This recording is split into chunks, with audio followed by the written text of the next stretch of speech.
ফিরে এলাম বিরতির পর। বীরভূমের দিকে একটু নজর রাখছি। ভোট গ্রহণ কেন্দ্রের পার্শ্ববর্তী এলাকা ফাঁকা করে দেওয়া হচ্ছে। পুলিশের তরফ থেকে এই অভিযান চালানো হচ্ছে।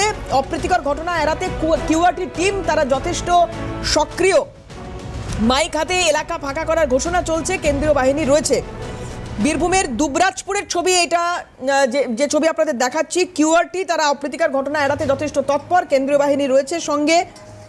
চলছে মাইকিং এবং পার্শ্ববর্তী যে এলাকা ভোট গ্রহণ কেন্দ্রে সেগুলো ফাঁকা করার কাজ চলছে।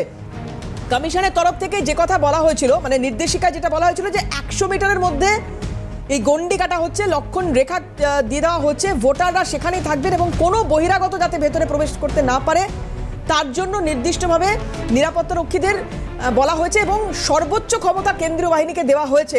ওয়েবকাস্টিং তো রয়েছে। ভোলানাথ চক্রবর্তী আমাদের প্রতিনিধি রয়েছেন। ভোলানাথ, অভিযোগটা কি উঠেছিল ঠিক দুবরাজপুরে, আর এটা কত নম্বর বুথের ঘটনা?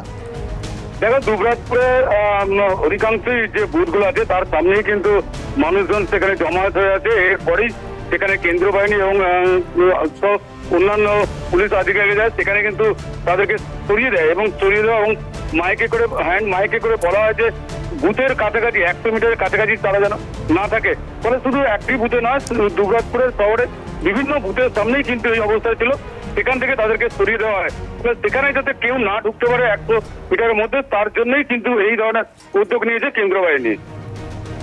অনেক ধন্যবাদ তোমাকে। ভোলানাথ চক্রবর্তী ছিলেন আমাদের সঙ্গে টেলিফোনে।